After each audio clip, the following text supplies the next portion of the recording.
my tradition when I give talks to first just take the experience in, because as experienced professionals, we need to be very aware of the experiences that are around us, that we're consumed in. So just quickly take in where you're sitting, and then we're going to jump in. The title of my talk today is Unlocking CX Excellence, and I was reflecting on the past 3 talks that I've given, and all of them were employee themed. And I thought that that was quite fascinating because I'm not an employee experience professional, I'm not an employee experience focused consultant, I'm focused more on the client side or the customer side. And I was really looking at why have I been focused so heavily on the employee? And it's because they are so important to what we're trying to achieve. So today we're going to go into strategies for winning, employee support, and driving change while taking them on the journey with you. I know that I see mentioned that I'm going to touch on a few CX things and where CX is going. Up front, I'll tell you now, I think that if us as CX professionals or insight professionals or just business leaders in general don't get change management right, we're not going to go very far. For those of you who know me, most of you do, I like to set expectations up front. So I'm going to start with the journey that we're going to go on. We're going to start with the precipice of change. And I like that it's quite a small venue because I like to make most of my talks a little bit interactive. I'm not going to ask you, I won't pinpoint you and ask you to stand up and say anything, but I really do want you to try to immerse yourself in almost the activities or the tasks that I'm going to ask you to do. We're then going to go into the illusion of grand gestures and really try to think about whether or not you're falling into that trap of trying to create the illusion of grand gestures in your organizations and the looming risk that then associates with that, the looming risk that immediately as an impact comes off of creating these illusions of grand gestures. And then I am going to help. I always like to make things practical, so I don't want to just give you hurdles and then you leave here and you go, oh my gosh, it's doom and gloom, why am I doing this? I really do want to leave you with some really practical tasks or practical tools that you can use to leverage in your organizations moving forward. So the precipice of change. What comes to mind when you think about the precipice of change? Who here has tried to implement a change strategy in your organization, in your life, any form of change? Who has tried to implement something? I'm looking for those who haven't raised their hands because I want to learn from you. I definitely need to learn something from you. When you think about the precipice of change in business, what often happens as CX professionals or as insight professionals, we see this beautiful horizon. We see the outcome that we're driving. We see the change that's going to happen in the business and the positive transformation that's going to happen. And if you're one of those people that gets excited when you hear something like the tipping point or the precipice of change, you're probably in the minority, if I'm honest with you. So ChatGPT has to come into all conversations, all talks nowadays. So I had to jump on the bandwagon and bring ChatGPT into the conversation. And I asked ChatGPT, what image would you describe for the precipice of change? How would you describe that?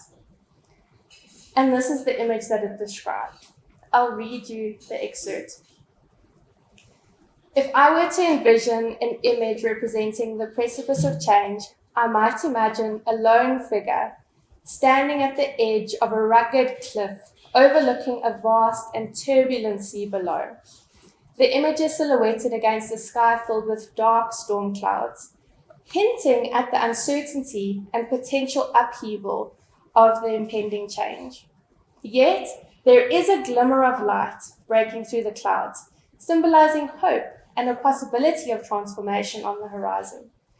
If you compare this image to the previous one, you can see the glimmer of hope is there, the horizon light is there, that potential for transformation is there, but the main focus is the storm that's around them.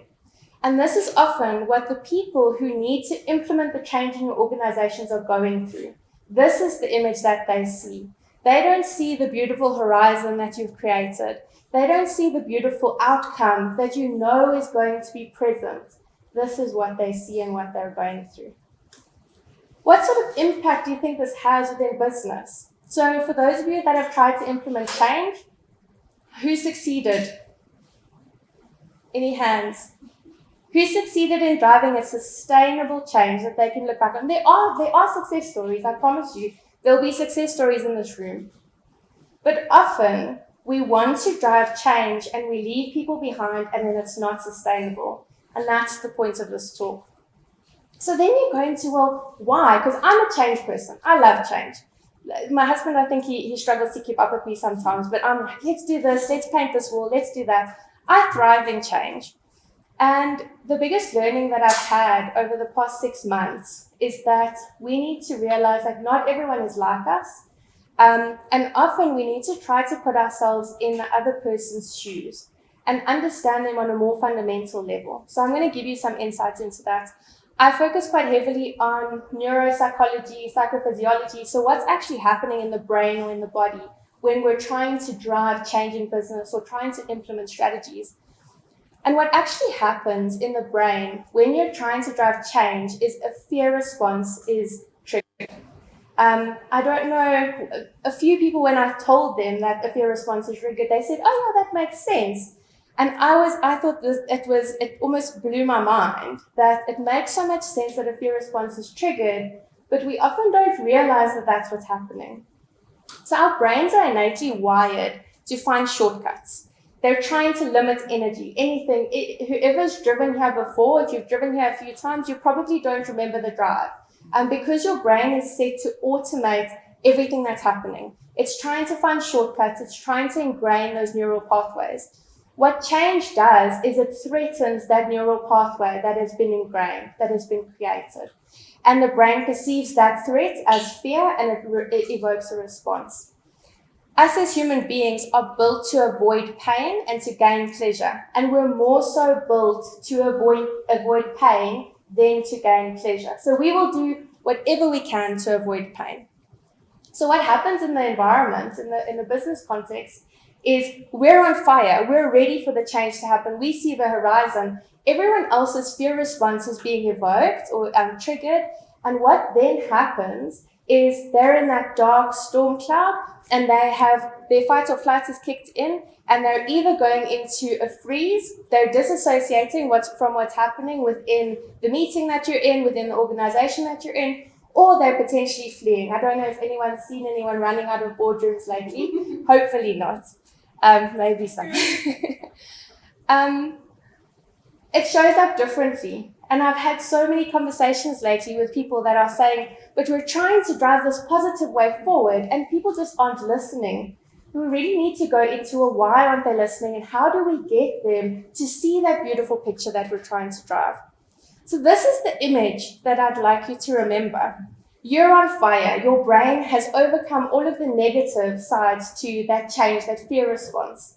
And the people that you're trying to bring along with you, this is like a disassociated brain. Turned off. I don't want to hear this. I'm in my freeze response. I can't add to that. And this is what happens when we start to fall into the trap of the illusion of grand gestures. We do a big event and we say, okay, everyone, this is going to cause this outcome. And we think, based off of the feedback that we're getting in the room, that people are on board, they're listening, they're looking, but often they're just turned off because they can't physically, physiologically, they can't manage what you're trying to do, what you're trying to implement. So on the next slide, I'm going to take you through 2 company examples. And what I'd like you to do is think about your organization and think you might be in one of the boxes, you might be in between the boxes. And if you place your organization into one of the boxes, think about how you're trying to drive change and these key considerations of what your employees are actually going through when you're trying to drive the change. Because it does differ based off of the organization. There's a lot of nuances to it. So the first organization celebrated change. Who's in an organization that celebrates change? A change is like, woo, yeah, let's do change, let's do it. Anyone? Chances are not, right? But we've been forced to. We've really been forced to. If you think of transformation and the pace at which businesses have had to change, we're in an environment where we do have to change constantly. Organizations that have celebrated change go through a few things. Alarm reaction, it is automatic. You can't overcome that. You're never going to get away from it because that's how we're built. That's our physiology. That's how we're built. But then they very quickly go into cognitive appraisal. So cognitive appraisal is a higher order function where people are able to then logic the change. They're able to see the beautiful picture rather than the dark surrounds. They're able to actually overcome what that initial alarm reaction tried to do in their body. And it's because they're in that higher order function part. What's happening currently for a lot of people is our mental load is so high and we're in a constant state of arousal, which limits our ability to move into that higher order function, that higher order thinking. And if you're in an environment where change is not celebrated, you really need to think about what you can do to alleviate some of that mental load. The latest research on employee wellness says employee wellness programs don't work. Don't implement mindfulness. Don't give me more to do because you actually add to my mental load. Improve the systems, improve the processes, give me more time, make my life easier, and then alleviate the psychological safety or the unsafety that I'm experiencing. A lot of people are very scared of losing their jobs, and it's not illogical. It's not that they had lost their jobs before, but a lot of people are in that fear state where they can't actually start to think about use the higher order functions they have access to. In the world where change has been celebrated, you also have social influence. So social influence, what happens there is your reward response in your brain kicks in because you see other people celebrating the change and you're part of that. I belong, and my reward mechanism kicks in. You then have adaptation and resilience. Gone through change before, I've made it, I survived, I'm resilient to it. And then finally, you've learned to emotionally regulate. So because of that initial alarm reaction, the initial alarm reaction can trigger an emotional response, but because I've gone through this many times, I've learned to regulate those emotions. I've learned not to think like Miranda Bailey in Grey's Anatomy, for those of you who used to watch it, that everyone has been killed by serial killers. I've learned to override that. In a company that has not celebrated change, the opposite happens. So it's increased stress, increased anxiety. That initial response is heightened, and you're in a situation where you need to deal with a lot more of the pushback because the people in front of you, their bodies are actively pushing against what you're trying to do. There's resistance and inertia. Inertia is almost like, I don't care, like I need to distance myself from it. And there's a cognitive dissonance. Now, if you can imagine, cognitive dissonance is an internal conflict that is happening where your brain is actively trying to get you back to that status quo. Those neural pathways that were ingrained, it's actively trying to get you back there. And on the other side, you've got a culture or an organization that's driving change, and I need to belong. And that's the conflict that's happening internally. You won't see it on the outside. You might if people break and run out of boardrooms. But chances are they're just sitting there quietly and there's this internal turmoil happening. And with that, you have a loss of identity. Why was what I was doing wrong? Why do we need to change? I've been doing this for 20 years. Is it something to do with what I've been doing? Chances are not. But people lose their identity and their purpose in that because they feel like that what they had done is no longer valuable. And it still is. It just needs to adapt with the times. And then you have social isolation and alienation. Often that happens with the people that are the excited ones about change. So you're the one coming in saying, yes, change, and everyone's fighting against you and you start to isolate and there's alienation towards you. As professionals, as leaders, we go through this constantly because you're trying to move your businesses forward. We need to move at the pace at which the world is moving. But we also need to consider the impact of these changes and how to then actually take the employees with us. The looming risk for all of this is self-explanatory. You're going to lose people. You're going to lose people along the way. And it's not bad. There's always a chance with change that you're going to lose some people. Their values might not align anymore, and that's fine. But if you're going to lose the majority of your workforce, just simply because you're not considering the impact that it's having on people physiologically. That's what's wrong. The other looming risk is that people aren't going to resign. They're just going to, silent quit? So then you've got a workforce that's not at capacity, but you can't replace them because they're not resigning. And it's got a massive impact on your bottom line. So you really need to look at change as a much bigger task for organizations. You see that horizon, you need to get people there and take them on the journey to getting there. If we don't, hopefully they'll resign rather than just silent quitting, but hopefully we're able to actually bring them along. I promised you that I would give you some tools. So what is the tool that we can use to actually do this? Well, it's quite simple. Small incremental changes drive the biggest transformation and the longest sustainability.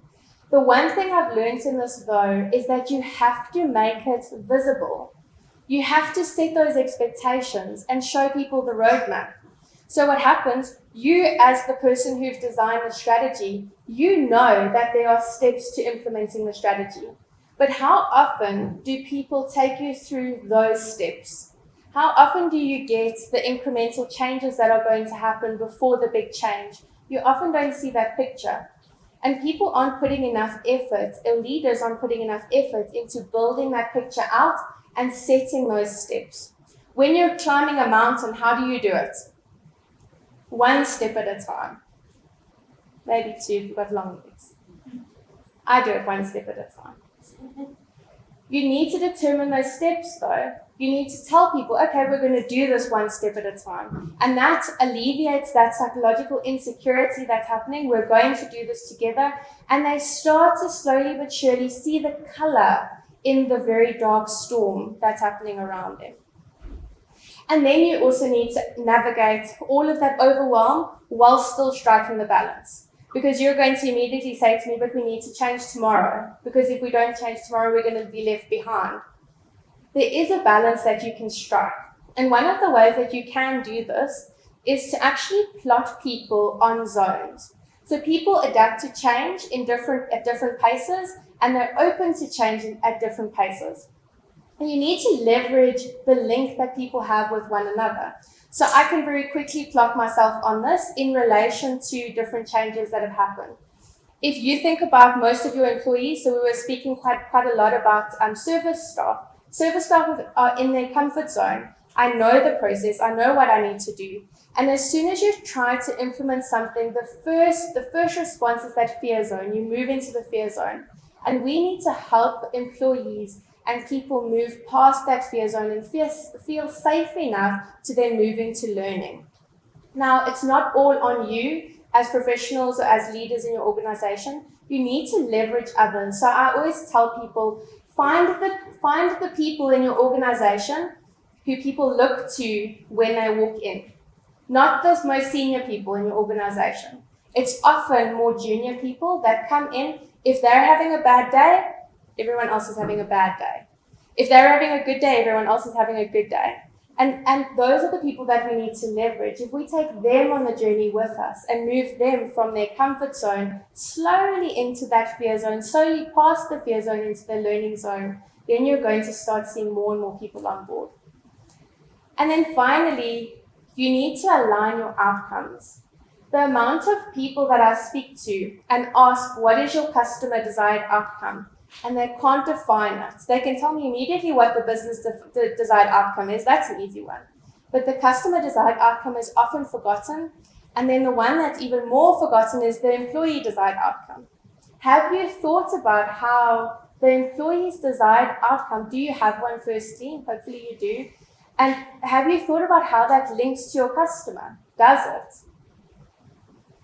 And then in your role at the moment, have you thought about how you link into that ecosystem? I did the most fascinating exercise last year where I defined my life desired outcome. So I went through the customer experience steps. So I was the customer. I noted down my attributes based off of people's inputs, etc. I noted down my expectations for life.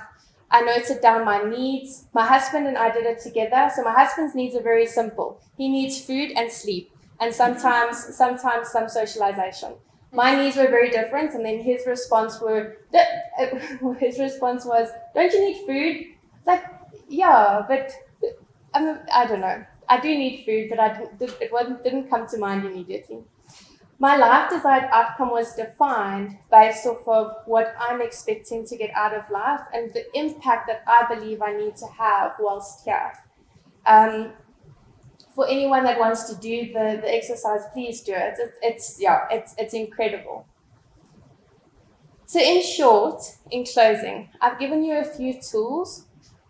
The biggest tool, small incremental changes. If we look at what happens when we start driving small incremental changes, the dark image that people are looking at, that focus on the storm clouds that they see when you're trying to implement change, it'll slowly start to fade into color, and they'll start to see the beautiful horizon.